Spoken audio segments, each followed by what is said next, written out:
Welcome guys GK MCQs MK channel में आपका बहुत बहुत स्वागत है। सब्सक्राइब कीजिए जीके एमसीक्यूज एमके चैनल को और पाइए रोजाना मल्टीपल चॉइस क्वेश्चन जो आपके एंट्रेंस एग्जाम के लिए बहुत ही ज़्यादा हेल्पफुल है। सो गाइज हमारा जो चैप्टर है जैव अणु, उससे रिलेटेड हम मल्टीपल चॉइस क्वेश्चन यहाँ पर डिस्कस करने वाले हैं। सो पहला क्वेश्चन है आपका, ग्लाइकोजन अल्फा डी ग्लूकोज इकाइयों से बना साकेत श्रृंखला बहुलक होता है जिसमें C1 से C4 श्रृंखला ग्लाइकोजिटिक बंध द्वारा बनती है, जबकि C1 से C6 साकन ग्लाइकोजिटिक बंध द्वारा होता है। ग्लाइकोजन की संरचना के समान वाला क्योंकि कौन है? एमिलोज, एमिलोपेक्टिन, सेलुलोज या फिर ग्लूकोज। क्वेश्चन को पढ़ो, समझो, फिर आंसर दो, ठीक है। और जिसको हिंदी मीडियम में प्रॉब्लम है वो इंग्लिश मीडियम का सहारा ले सकते हो हमारे जेके लोन जॉब चैनल पर, इंग्लिश मीडियम वालों के लिए, जिसका लिंक नीचे डिस्क्रिप्शन में दिया हुआ है। बहुत सारे स्टूडेंट कमेंट करते हैं सर हमको इंग्लिश मीडियम में चाहिए, तो इंग्लिश मीडियम वाले जेके लोन जॉब चैनल को फॉलो कर सकते हैं, जिसका लिंक नीचे डिस्क्रिप्शन में अटैच कर दिया है। वहाँ पर आपको हिंदी और इंग्लिश दोनों मीडियम में आपको अवेलेबल हो जाएंगे, ठीक है, क्योंकि यहाँ पर तो आपको हिंदी मीडियम में मिलेंगे। एमिलोज, एमिलोपेक्टिन, सेलुलोज, ग्लूकोज, किसी वन पर आपको टिक लगाना है। लगा लिया होगा, इसका राइट ऑप्शन हो जाएगा एमिलोपेक्टिन, राइट ऑप्शन 2 एमिलोपेक्टिन। अगला क्वेश्चन है, निम्नलिखित में से कौन सा बहुलक प्राणियों के यकृत में संग्रहित होता है? एमिलोज, सेलुलोज, एमिलोपेक्टिन, ग्लाइकोजन। लीवर जो होता है उसमें कलेक्ट होता है, बताइए।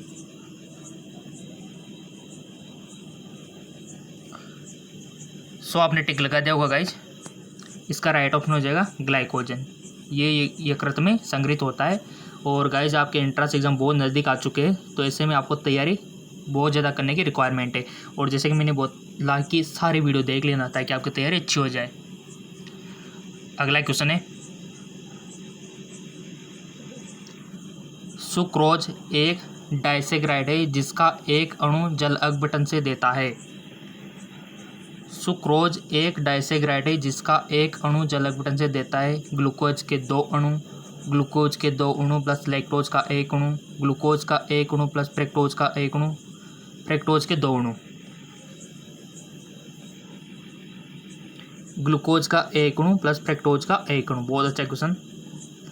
सुक्रोज एक डाइसेग्राइड है जिसका एक अणु जल अपघटन से देता है। राइट ऑप्शन है ग्लूकोज का एक अणु प्लस फ्रक्टोज का एक अणु, ठीक है। तो ऐसे क्वेश्चन बनते हैं आपके एंट्रेंस एग्जाम में। अब रही बात इंग्लिश मीडियम की, तो सिंपल सी बात है, आप हिंदी मीडियम से आए होंगे। अगर आप पैरामेडिकल का भी देना चाहते हैं, देखो नर्सिंग का तो हिंदी में आता है, इसे हिंदी इंग्लिश में। अगर आपको इंग्लिश में भी आता है तो समझना तो हिंदी में पड़ेगा ना, तभी जाके वहाँ पर आप इंग्लिश में आंसर दे पाओगे। तो इंग्लिश वालों के लिए भी इंपॉर्टेंट है चीज़ें, क्योंकि समझना तो हिंदी में है। आप सब इंडिया के रहने वाले हो, इंडिया की लैंग्वेज आपको आती है। नेक्स्ट, निम्न में से कौन सा युग्म एनोमरों को प्रदर्शित करता है? किसको? एनोमरों को। तो ये चार ऑप्शन देख लेना इजीली। फर्स्ट वाला देख लिया, सेकंड वाला भी देख लो,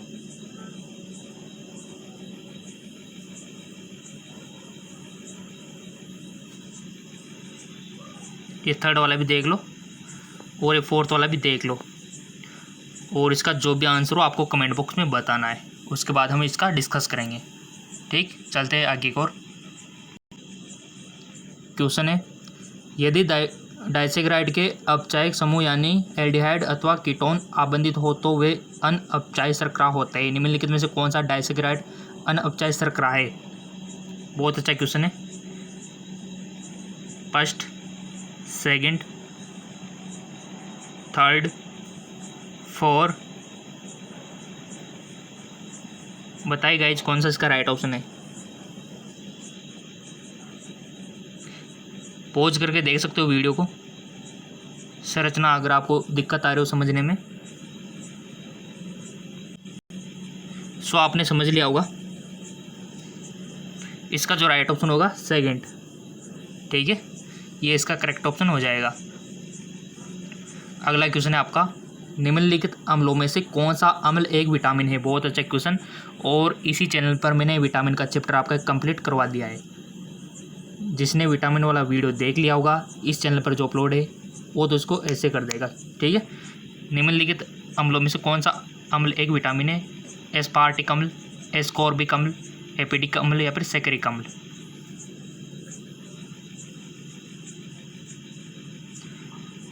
सो गाइज, एस्कॉर्बिक अम्ल जो है एक विटामिन है। ठीक है, एस्कॉर्बिक अम्ल। सो इसका राइट ऑप्शन आपका सेकंड वाला हो जाएगा, एस्कॉर्बिक अम्ल। नेक्स्ट,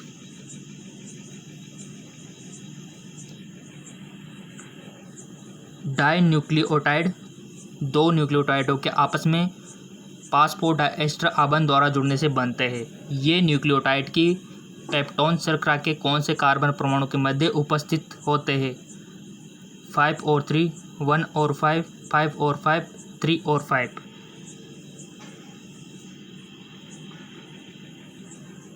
सो गाइज, ये परमाणु के कौन से परमाणु के मध्य उपस्थित होते हैं? कार्बन परमाणु के 5 और 3। फर्स्ट वाला सही है। अगला क्वेश्चन, न्यूक्लिक अम्ल किसके बहुलक होते हैं? न्यूक्लिक अम्ल जो होते हैं वो किसके पॉलीमर होते हैं? बहुलक होते हैं। और मैंने आपको बहुलक वाला चैप्टर भी पढ़ाया था, पॉलीमर वाला, इसी चैनल पर। तभी तो मैं आपसे बोलता हूँ कि सारे वीडियो देख लो अगर आपके पास थोड़ा सा भी टाइम है ना पढ़ने के लिए। तो न्यूक्लिक अम्ल किसके बहुलक होते हैं? न्यूक्लियोसाइड के, न्यूक्लियोटाइड के, सारों के, शर्कराओं के। बहुत अच्छा क्वेश्चन है। न्यूक्लिक अम्ल किसके बहुलक होते हैं? सो सिंपल, वो होते हैं न्यूक्लियोटाइडों के। ठीक है, न्यूक्लियोटाइडों के होते हैं। और देखो गाइज, आपको मोनोमर और पॉलीमर तो याद ही रखने होंगे, क्वेश्चन बन सकता है आपके एग्ज़ाम में। जितने भी बहुलक के उसकी लिस्ट बना लेना और उन सब के एकलक इकाइयाँ यानी कि उनके जो मोनोमर है ना उनका नाम आपको याद रखना है। क्योंकि बहुत सारे बहुलक ऐसे जिनका नाम तो कुछ और है और मोनोमर कुछ और है, यानी कि पॉलीमर बनते नाम चेंज हो जाता है बहुत से मोनोमर का। तो ये इसमें आपको कंफ्यूजन हो सकता है। सो आपके लिए ये बेटर होगा, सारे जितने भी बहुलक के उनको याद कर लो टेबल बना के। और वैसे मैंने पढ़ा भी दिया है आपको चैप्टर, रिवीजन करा दूंगा। वैसे आपको फिक्र नहीं करनी है अगर आप हमारे JK MCQ जैम के चैनल पर आ गए तो। चलते आगे और क्वेश्चन का लेवल ऐसा ही रहता है बट ठीक है। ग्लूकोज के संबंध में निम्नलिखित में से कौन सा कथन सही नहीं है? अब ग्लूकोज की नॉलेज होगी आप में तो आप इसको तो ईजिली कर पाओगे। यह एक एल्डोहेक्सोज है। HI के साथ गर्म करने पर यह एनहेक्सेन देता है। यह पेरेनोस के रूप में उपस्थित रहता है। इसका 2,4-DNP परीक्षण सकारात्मक नहीं होता है। सो आपको जो लगता है उस पर टिक लगाइए पहले तो, ताकि आपकी जो अंदर की गलतफहमी है वो निकल जाए। लगा दिया होगा, इसका राइट ऑप्शन हो जाएगा यह प्यूरेनोज के रूप में उपस्थित रहता है, ऑप्शन 3। नेक्स्ट, प्रोटीनों के प्रत्येक पॉलीपेप्टाइड में एमिनो अम्ल एक निर्धारित क्रम में जुड़े रहते हैं। एमिनो अम्ल के इस क्रम को क्या कहते हैं? प्रोटीनों के प्रत्येक पॉलीपेप्टाइड्स में एमिनो अम्ल एक निर्धारित क्रम में जुड़े रहते हैं। एमिनो अम्लों के इस क्रम को क्या कहते हैं? प्रोटीनों की प्राथमिक संरचना, प्रोटीनों की द्वितीयक संरचना, प्रोटीनों की तृतीयक संरचना या फिर प्रोटीनों की चतुस्संरचना। सो गाइस, इसका राइट ऑप्शन हो जाएगा प्रोटीनों की प्राथमिक संरचना। नेक्स्ट गाइस, चैनल सब्सक्राइब करके बेल आइकन पर प्रेस कर लेना। अभी तो हम फिजिक्स और बायो भी डिस्कस करेंगे। DNA और RNA में 4 सार होते हैं। निम्नलिखित में से कौन सा सार RNA में उपस्थित नहीं होता है? Adenine, uracil, thymine, cytosine.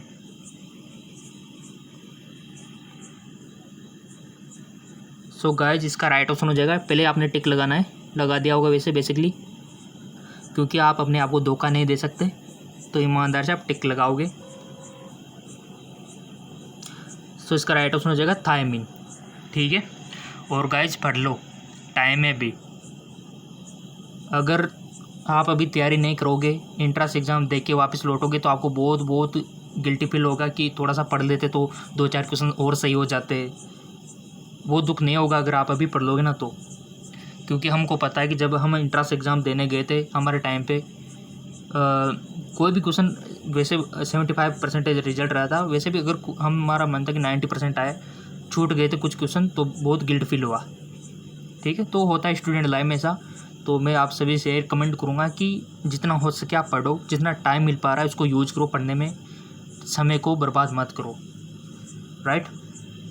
और 3 ही तो सब्जेक्ट है, फिजिक्स, केमिस्ट्री, बायो, इनको तो आप टाइम सेट कर लो अपने हिसाब से। पैरामेडिकल के हो तो उनके तो 2 ही सब्जेक्ट है, फिजिक्स और केमिस्ट्री, तो सोचने वाली बात है आपके लिए। राइट ऑप्शन इसका थायमिन हो जाएगा। नेक्स्ट, निम्नलिखित 20 समूह के विटामिनों में से कौन सा हमारे शरीर में संग्रहित हो सकता है? निम्नलिखित 20 समूह के विटामिनों में से कौन सा हमारे शरीर में संग्रहित हो सकता है, स्टोरेज हो सकता है? क्या विटामिन B1 हो सकता है, क्या विटामिन B2 हो सकता है, विटामिन B8 हो सकता है, या फिर विटामिन B12 हो सकता है? और गाइज मैंने आपसे बोला था कि विटामिनों के प्रकार, विटामिनों से जितने भी रासायनिक नाम है विटामिनों के, उनको याद करना है और उनके स्रोत। क्वेश्चन बनता है यहाँ से। सो प्लीज़ प्लीज़ प्लीज़ आपको विटामिनों के केमिकल नाम याद रखना है, ठीक है, उनके स्रोत याद रखने हैं, उनकी कमी से कौन सा रोग होता है ये तो आपको याद ही रखने हैं। और वैसे मैंने वीडियो भी बना रखा है, इस चैनल पर जाके देख लेना। चैनल पे कैसे जाते हैं मैंने आपको बता रखा है, लोगों पे क्लिक करोगे, वीडियो के ऑप्शन पे जाना, वहाँ सारे वीडियो आपको मिल जाएंगे, उसमें विटामिन वाला ढूंढ लेना, ठीक है। अभी वीडियो क्लास में मैं बता दूंगा वैसे आप सभी को। सो बताओ इसका राइट ऑप्शन क्या होगा? सो इसका राइट ऑप्शन हो जाएगा विटामिन B12, और इसका रासायनिक नाम होता है साइनोकोबालिन, ठीक है। तो इसी प्रकार आपको सारे रासायनिक नाम याद रखने हैं। नेक्स्ट क्वेश्चन है आपका, DNA में निम्नलिखित में से कौन सा सार उपस्थित नहीं होता है? DNA की नॉलेज अगर आपको होगी तो इजीली आप इसको कर पाएंगे। DNA और RNA को जितना हो सके रट लेना, पी लेना घूट घूट के, क्योंकि DNA RNA से क्वेश्चन बनता है, राइट। तो DNA में निम्नलिखित में से कौन सा सार उपस्थित नहीं होता है, यानी कि ये नॉलेज चेक करना चाहता है क्वेश्चन कि आपको DNA में कौन कौन से उपस्थित होते हैं, इसके बारे में कितना पता है। Adenine, thymine, cytosine, uracil. So guys बताइए कौन सा नहीं होता है DNA में? डीऑक्सीराइबोन्यूक्लिक अम्ल, फुल फॉर्म तो पता है ना इसकी। सो गाइज इसमें नहीं होता है यूरेसिल, ठीक है। और जिन जिन स्टूडेंट का सही था उनको बहुत बहुत धन्यवाद देना चाहूँगा, आपकी कंडीशन अच्छी खासी है। और जिनका गलत गया है तो इसी वीडियो को 2 से 3 बार देख लेना, आपको भी सब आ जाएगा। सो यूरेसिल नहीं होता है DNA में। नेक्स्ट, मोनोसेग्राइड की 3 चक्रीय संरचनाएं नीचे दी गई, इनमें से कौन सी एनोमर है? मोनोसेग्राइड को 3 चक्रीय संरचनाएं नीचे दी गई, इनमें से कौन सा एनोमर है?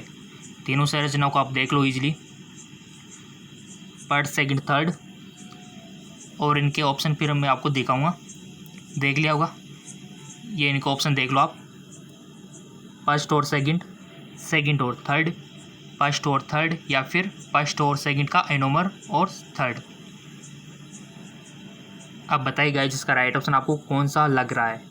टिक लगाना सीखो, जितनी हो सके गलतियाँ यहाँ पर करो, एंट्रेंस एग्जाम में मत करना, नहीं तो आपका रिजल्ट खराब हो सकता है, रिजल्ट बिगड़ सकता है, ठीक है। तो जितनी गलतियाँ हो सके यहाँ करो, GK MSQ के चैनल से सीखो जितना हो सके, सीखने के लिए तो आप यहाँ पर आए हो। सो इन्होंने एनोमर के लिए पूछा है, तो गाइज आपका फर्स्ट और सेकंड एनोमर है, तो ये आपका ऑप्शन फर्स्ट वाला इसमें दिया हुआ है, तो ये वाला कोड इसका हो जाएगा फर्स्ट और सेकंड, ठीक है। यानी कि कौन सा ऑप्शन पे टिक लगाओगे? फर्स्ट वाले पे, राइट। नेक्स्ट,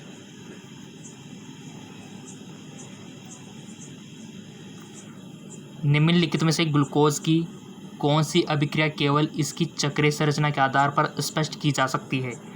ग्लूकोज पेंटा एसीटेट बनाता है। ग्लूकोज हाइड्रोक्सी एमीन के साथ अभिक्रिया में ऑक्सीजन देता है। ग्लूकोज का पेंटा एसीटेट हाइड्रोक्सिल एमीन से अभिक्रिया नहीं करता। ग्लूकोज नाइट्रिक अम्ल द्वारा ग्लूकोनिक अम्ल में ऑक्सीकृत हो जाता है। सो इसका करेक्ट ऑप्शन हो जाएगा ग्लूकोज का पेंटा एसीटेट हाइड्रोक्सिल एमीन से अभिक्रिया नहीं करता है। नेक्स्ट, कुछ यौगिकों के घूर्ण उनकी संरचनाओं सहित नीचे दिया है, इनमें कौन सा विन्यास डी है? पॉजिटिव घूर्णन और नेगेटिव घूर्णन।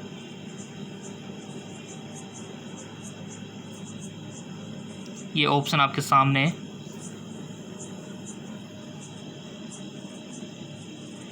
सो इसमें फर्स्ट, सेकंड और थर्ड, ठीक है।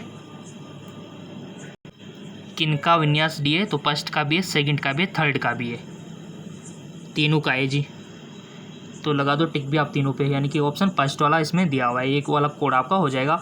और ऐसे कोडिंग वाले सवाल आपसे पूछे जाते हैं, मैचिंग वाले हो गए, कोडिंग वाले हो गए, है ना, कौन सा नहीं है, इस प्रकार से हो गए। तो थोड़ा सा इनका ध्यान रखना है आपको। अगला क्वेश्चन, ग्लूकोज और फ्रक्टोज से बने एक डाइसेग्राइड की संरचना नीचे दी गई है, इसकी मोनोसेग्राइड इकाइयों में एनोमेरिक कार्बन को पहचानिए। चार ऑप्शन आपके सामने हाजिर है। सो इसका राइट ऑप्शन हो जाएगा ग्लूकोज का अल्फा कार्बन और फ्रक्टोज का बीटा सही है, ठीक है। यानी कि ग्लूकोज का ए कार्बन और फ्रक्टोज का वी कार्बन, ठीक है, ऑप्शन थर्ड। नेक्स्ट, नीचे 3 संरचनाएं दी गई है जिसमें 2 ग्लूकोज इकाइयां जुड़ी है। ग्लूकोज इकाइयों के मध्य बने इनमें से कौन से आबंध C1 और C4 के मध्य है और कौन से C1 और C6 के मध्य है?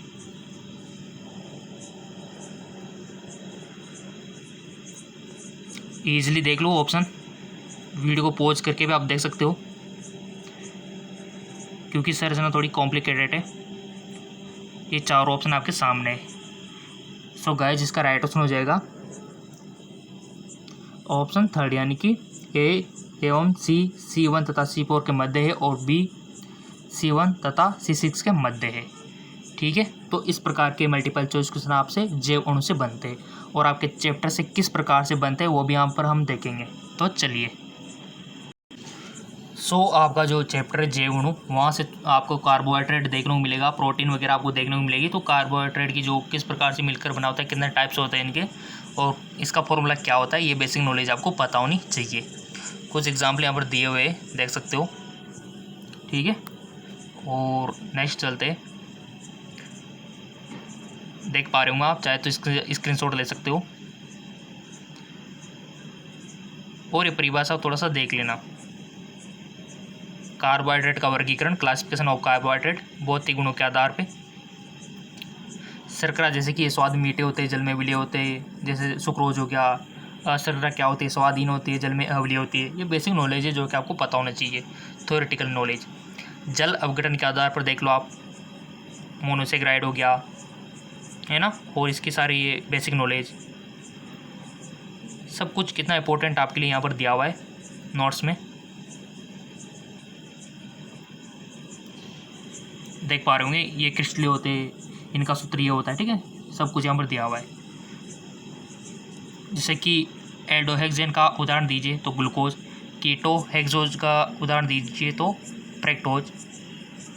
ओलिगोसेग्राइड, वे कार्बोहाइड्रेट जिनके जल अपघटन से 2 से लेकर 10 तक मोनोसेग्राइड इकाइयाँ बनती है, ओलिगोसेग्राइड कहलाते हैं। कितना इंपॉर्टेंट।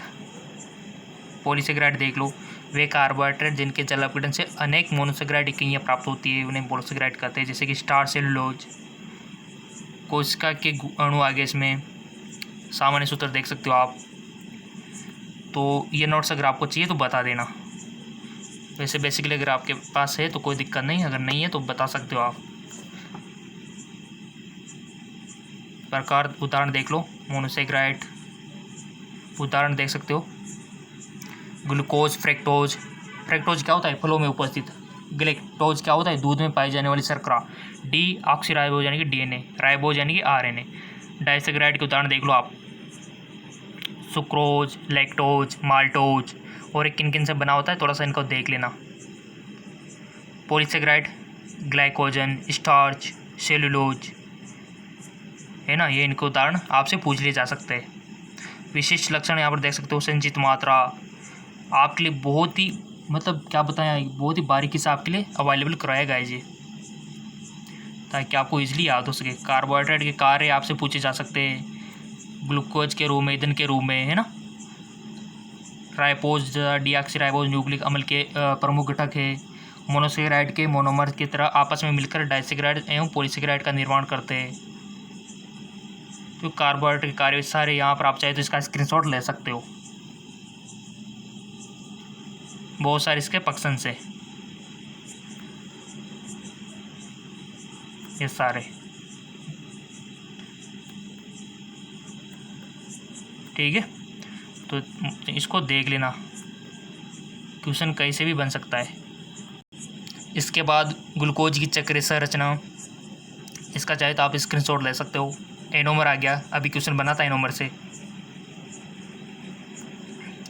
तो क्या होता है एनोमरी? ग्लूकोज की चक्रीय संरचना से C1 कार्बन और 2 ऑक्सीजन परमाणु से जुड़ा होता है, इसे एनोमरी कार्बन कहते हैं, ठीक। अगर इसको रीड करना है तो आप बता देना कमेंट करके। डाइसेकेराइड, सुक्रोज, माल्टोज, इसे माल्ट शर्करा कहते हैं। इसके जल अपघटन से अल्फा डी ग्लूकोज के दो अणु मिलते हैं, यह अपचायी शर्करा है।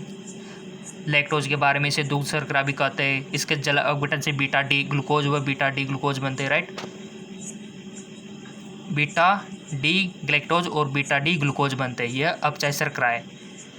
तो ये दोनों नोट कर लेना।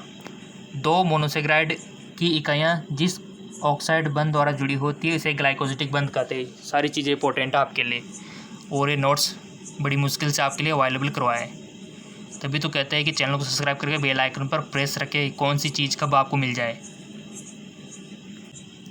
उसके बाद आ जाता है पॉलीसेकेराइड। पॉलीसेकेराइड के प्रकार, ठीक है, संचय, संरचनात्मक, म्यूको, स्टार्च के बारे में सारी नॉलेज आपके सामने हाजिर है। यह अधिकांश पादपों का संचय भोजन पॉलीसेकेराइड होता है। यह अनाजों जैसे चावल, गेहूँ, मक्का इनमें पाया जाता है, राइट। ये थोड़ा सा इनका ध्यान रख लेना आप। स्टार्च कई प्रकार के होते हैं, साधारण में जैसे आलू हो गया, कंपाउंड स्टार्च चावल हो गए। ग्लाइकोजन क्या होता है? ये जंतुओं में, जीवाणु में, कवकों में संचित भोजन होता है। तो सारी चीज़ें इंपॉर्टेंट है आपके लिए। इंसुलिन हो गया, संरचनात्मक पॉलीसेकेराइड हो गया, ठीक है। तो अगर इस प्रकार से आपको पढ़ना है तो बता देना कमेंट करके, ताकि हम डिटेल से आपको इनके बारे में बता सके। ये नोट्स हमारे पास अवेलेबल है। काइटिन क्या होता है, पेक्टिन क्या होता है, हेमिसेलुलोज, ये सब क्या है, म्यूको पॉलीसेकेराइड हो गया, ठीक है। तो इनको याद रख लेना, आप स्क्रीनशॉट ले सकते हो इनका। सारी चीज़ें। स्टार्च वापस आ गया, इसके जल अपघटन से अल्फा डी ग्लूकोज के अनेक अणु बनते हैं। यह चावल, मक्का में पाया जाता है। पादपों में संचित खाद्य पदार्थ है, इसके 2 घटक होते हैं। एमिलोज होता है, यह स्टार्च का 10 से 15% भाग होता है, जल में विलय होता है। एमिलोपेक्टिन यह 80 से 85% भाग होता है ना, ये स्टार्च के पार्ट है, जल में अविलय होता है लेकिन ये। इसके बाद सेलुलोज आ जाता है, यह पादपों में कोशिका भित्ति का अवयव है। इसमें जल अपघटन से बीटा डी ग्लूकोज के अनेक अणु बनते हैं, राइट। ग्लाइकोजन। कार्बोहाइड्रेट का महत्व, यहाँ पर विटामिन से होने वाली कमी से रोग, ठीक है। यहाँ पर कुछ सोर्सेज के गायब है, तो वो भी हम आपको अवेलेबल करा देंगे। न्यूक्लिक अम्ल ये आपका दिया हुआ है, जो कि वे गुण जो एक पीढ़ी से दूसरी पीढ़ी में जाते हैं, अनुवांशिक गुण कहलाते। RNA DNA सब कुछ आपके लिए नोट्स प्रिपेयर कर रखे हैं, ठीक है। अगर आपकी डिमांड रही तो इनको अवेलेबल हम करवा देंगे। बहुत सारे नोट्स है इसे तुम्हारे पास, ठीक है। जैसा कि आप स्क्रीन पर देख पा रहे होंगे, शर्करा के 2 टाइप हो गए, न्यूक्लिक अम्ल की संरचना के बारे में सारी नॉलेज आपके लिए अवेलेबल करवा रखी है, DNA की संरचना। तो गाइज अगर आपको ये चाहिए तो बता देना कमेंट करके, ठीक है। और सारे वीडियो कैसे देखने हैं, जैसे मैं आपको बता रहा था कि विटामिन वाला देखना है, हार्मोन वाला देखना है, तो आपको क्या करना है, नीचे लोगो दिख रहा होगा, तो लोगो पे आपको क्लिक करना है। गाइज आपको लोगो दिख रहा होगा इस प्रकार का, GK MCQs MK। आप जो वीडियो देख रहे हो नीचे दिख रहा होगा, या फिर आप यूट्यूब पे भी सर्च कर सकते हो GK MCQs MK लिख के। तो इसी पर आपको क्लिक कर देना है। क्लिक करने के बाद आपको यहाँ पर वीडियो का ऑप्शन मिल रहा होगा, तो इसी पर आपको क्लिक करना है। ये सारे वीडियो आपके सामने हाजिर है, जितने भी हमने अपलोड कर रखे हमारे चैनल पर। और ये देखो, ये कोरोना वायरस वाला भी वीडियो आपके सामने हाजिर है, जो कि 100% आपके क्वेश्चन बनेगा एंट्रेंस एग्ज़ाम में। 20 मिनट का वीडियो देख लेना। नेक्स्ट, इसके बाद ये पी ब्लॉक, डी ब्लॉक सभी मिल जाएंगे। और कुछ स्टूडेंट बोल रहे थे सर ये नर्सिंग के लिए क्या? देखो, नर्सिंग के लिए भी है, पैरामेडिकल के लिए भी है और फार्मेसी के लिए भी है, क्योंकि फिजिक्स केमिस्ट्री तो वही आएगी ना। नर्सिंग में भी वही आएगी तो पैरामेडिकल में भी वही आएगी और फार्मेसी में भी वही आएगी, ठीक है। तो ऐसा नहीं है कि उनके लिए, सभी के लिए है। सभी इसको रीड कर सकते हो, सभी के लिए इंपॉर्टेंट है। ये तो हमने तेमने इसमें लिखा रखा है नर्सिंग, लेकिन ये सभी के लिए इंपॉर्टेंट है, ठीक है। तो सारे वीडियो है। और ये देखो, ये बैक्टीरिया वाले है ना, वायरस वाले सारे क्वेश्चन आपको मिल जाएंगे इसमें MCQs। तो देर किस बात की, जैसा मैंने प्रोसेस बताया वही करना है। और सारे वीडियो को आप चाहे तो इसके लास्ट में जाके स्टार्ट कर सकते हो कि हाँ यहाँ से हमको देखना है। ये देखो, ये हार्मोन वाला आ गया, ह्यूमन ग्लैंड्स के बारे में भी वीडियो बना रखा है, तो इसको भी देख लेना, ठीक है। तो ये विटामिन वाला भी ये रहा, जिसका मैं बात कर रहा था कि मैंने अपलोड कर दिया। 30 मिनट का वीडियो है, देख लेना। विटामिन के बारे में सारा क्लियर हो जाएगा आपका। तो जाइए, जैसा स्टेप हमने किया है वैसा फॉलो कीजिए। लिंक नीचे डिस्क्रिप्शन में दिया हुआ है, या फिर आप लोगों पे क्लिक करके भी कर सकते हो, ठीक है। तो लोगों पे क्लिक कर सकते हो, या फिर यूट्यूब पे जाके सर्च कर लो GK MCQs MK, और जैसा मैंने बताया वैसा आप कर सकते हो। ओके, धन्यवाद।